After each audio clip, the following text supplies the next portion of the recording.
Jimmy, where the Blues were too good for the Bombers. They were, as you mentioned, 26-point winners, the Blues. 88,510 people showed up on the Sunday night. A fantastic crowd where these two sides, for the first time in a while, have been playing in a meaningful position on the ladder. And I think Nick Martin started really well, but then the swing forward actually helped Essendon get back in the game over the second half, where he kicked 2-2 in the quarter, and they had to move Cincotta across to him.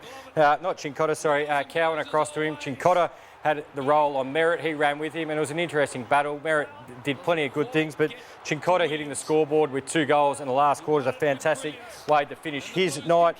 We always wanted to see Mackay on Mackay. Curnow was having a fascinating battle early with Ridley, but I think it was De Koning's best game for a Blue, as a Blue, of course, and in the ruck there, playing permanently in the ruck. We've seen him play as a forward and share time with Pitney, but finished the game with 24 touches, 16 contested, 7 inside forward 50s. But where the game was still in a bit of balance going into the last quarter, he was dominant in the first 5 minutes. He had 7 touches, 4 clearances, and he really helped Carlton sort of run away with this game. Essendon was certainly brave, but I think Carlton had more winners across the field and certainly more polish when it came moving the ball inside forward 50, which we'll dig into a little bit later. Some good roles for Carlton. Their backline has probably been a little bit shaky across the course of the year, which was a strength of theirs last year. I think it was a lot more solid tonight. And as I mentioned, Williams up forward again, popped up. He looks like he's going to stay forward for the rest of the year because he's certainly dynamic. He looks a natural small forward compared to some of the others. And their ability to just hit the scoreboard at the right time when Essendon had moments in the game, but probably didn't capitalise as well as Carlton did. Lee, wasted opportunities was probably the story of the game, 5-7 to 9-2 from set shots. Well, absolutely for Essendon, but Carlton were exactly the opposite. I mean, really the efficiency of Carlton and the inefficiency of Essendon, I guess, in their forward field. Very strange numbers when we know that Essendon only had 60 inside 50s for only 9 goals, and Carlton had only 40 but kicked 15 goals. I mean, that is just an amazing set of numbers. So, yeah, great efficiency by Carlton, and they got 12 goals out of the others. They only got 3 of their 15 out of Mackay and Curnow, and that's the growth of Collingwood, I reckon. They got more players looking like they can get on the scoreboard and get you that 10 or 12 goals as well as your 2 big key forwards. Yeah, and part of that efficiency, and Lee, you touched on those inside forward 50 numbers. It was where they got those inside forward 50s. Sometimes they can lie to you a little bit. You can see sides get big numbers and they're a bit shallow.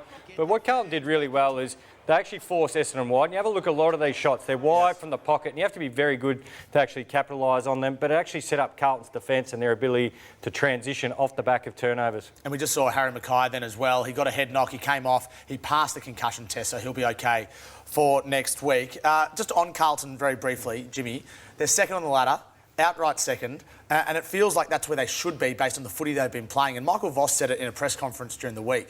He said they've been playing a lot of opponents off short breaks who are also top 8 on the ladder. They've got a hard draw. Do you think they are the biggest challenger to the Sydney Swans at the moment? Yeah, at the moment, I think they are. They've done really well to actually manage their way through injuries. I know all sides have got injuries, so I know when we're talking about another side, don't get offended. We're not talking about your injuries. We're talking about Carlton. They've had a number of injuries, but they've been able to cover them well. But they've found some positions for players. I mentioned Cincotta is now a real run-with role, and he can do that from half-back. He started half-forward tonight, came up on ball, played on Merritt.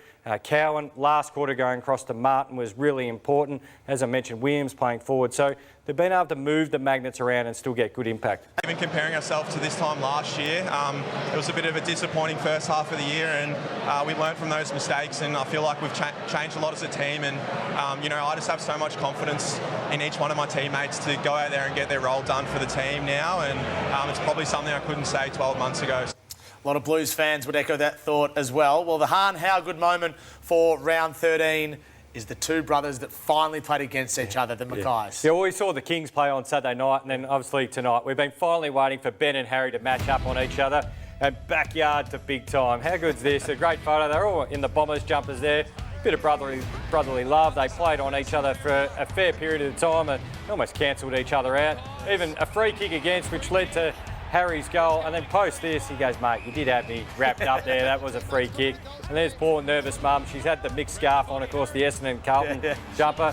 There's some good stories in footy. He knows how he ran past and in Buppy's brother, so mum will be happy at family dinner during the week.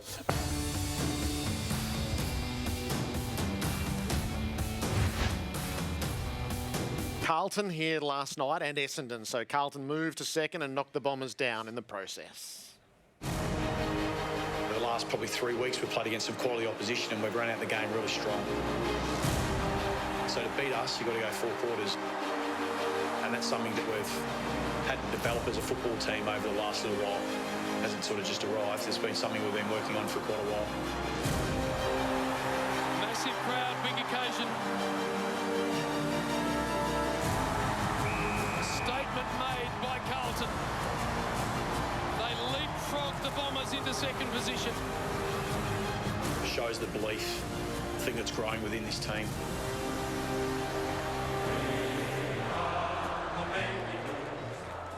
It was one of those moments where the overall narrative actually met what Carlton was going through themselves. The comparison point of this game a year ago when they were 4-9 and that looked like rock bottom, and what happened in the aftermath. Now they're 9-4. They'd spoken about it, and they spoke about it quite openly in the aftermath of what their journey has been and what possibilities now lie before them. I came here last night thinking, what are we going to get to that tonight? And by the end of the game, I was saying to myself, we are getting a very professional Carlton performance here. No fly-by-nighting, no fluky goals, really strong contest. They punished Essendon on turnover. They had some...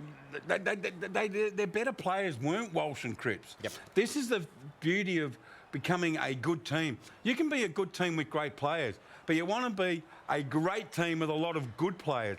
And that's what Carlton is. The trust they have in each other. I know these are all cliches in football, but when Carlton goes out to play, Jared, there's a certain faith you got in them now. And they're doing it week in, week in, week in. And they went up against a team like Essendon who could have done some damage. I thought Essendon were a bit erratic last night, and they can play good football, but it didn't fall into place last night. And on the big stage, well, they just weren't good enough. Typically for the team on the rise, this is the challenge you face and you fail, and then you prepare yourself for the next time and you face and you either succeed or fail, and that's the progression that it takes along the way. They are the classic team coming from a long way back, and it probably just resets our conversation. Essendon's year is about winning the final and breaking that burden and then seeing what the possibilities are beyond that, rather than skipping steps. Is Carlton are on the journey to contending for the flag on the back of what they did last year? They've got their eyes firmly set on winning the premiership. I don't know if Essendon has. They could do it if plans align. But Carlton, they're sitting here at this stage thinking, we're in this.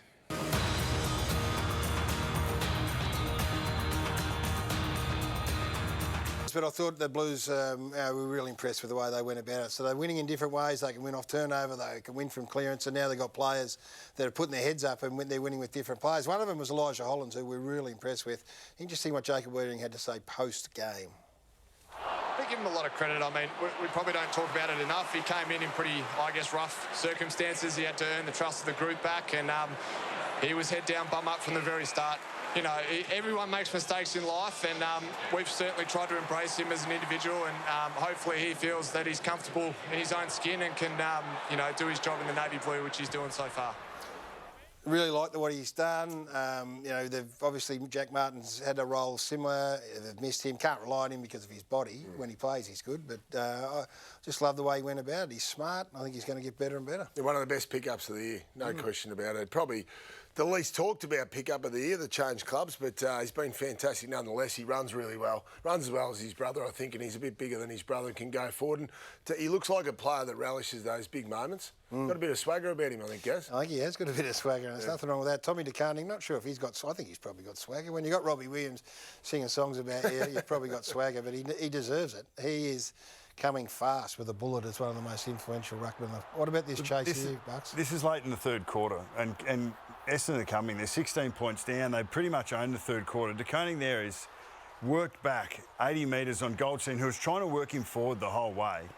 Didn't give up on it, and committed to getting that done. Gresham thought he was the one that was on, and he had 17 contested possessions. He was the highest possession getter for Carlton on the field. Clearances? And clearances to boot. And just his follow-up, when you get a ruckman who's good in the air and can be strong in the air, but then follows up, knocks opposition midfielders off the ball for your own midfielders to come and win. their fair share, he's going to be a beauty. I would have loved to see Draper playing. Draper and him going head-to-head would be just fantastic to watch. Hopefully we see that in the finals. Goldie.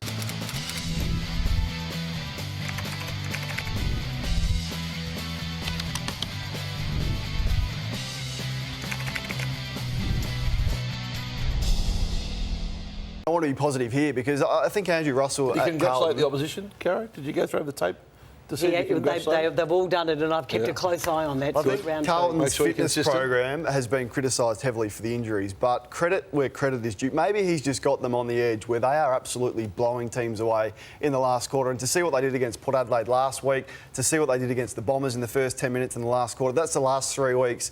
Quarter 4, 1 to 10 minutes, they just explode. So maybe he's got them absolutely cherry ripe from when the game needs to be won. And credit to them and the way he's preparing the group. And hopefully that tracks the right way towards September. I think Bossi's coaching so well at the moment, taking the strengths away from the opposition, but also the Zach Williams find. I think that it's always been Curnow, Mackay, maybe a small like a Durden or an Owies, but no one else scores at Carlton. So this win was really significant for them because Holland's kicked 3, Zach Williams has kicked multiple goals for the 3rd week straight. How was he not in Stewie Dew's best 22 last year? I know, like Chincotta, like kicking 2 goals as a tagger, and then you get Williams snapping another one. So he's turning players inside out week after week. Yeah, because it wasn't Cripps' biggest night. Mackay's Curnow kicked 2. So that's where I think they've improved and have got deeper as a team. And this helps as well when you've got a ruckman who's emerging as, if not the best ruck in the competition. Hutchie, you called it. You wanted him on a big deal. Yeah, I thought he was worth $1 million, 2 seasons ago. That's how the numbers stack up. It's taken some time, but so look at it, round 8 to 13. He is comparing with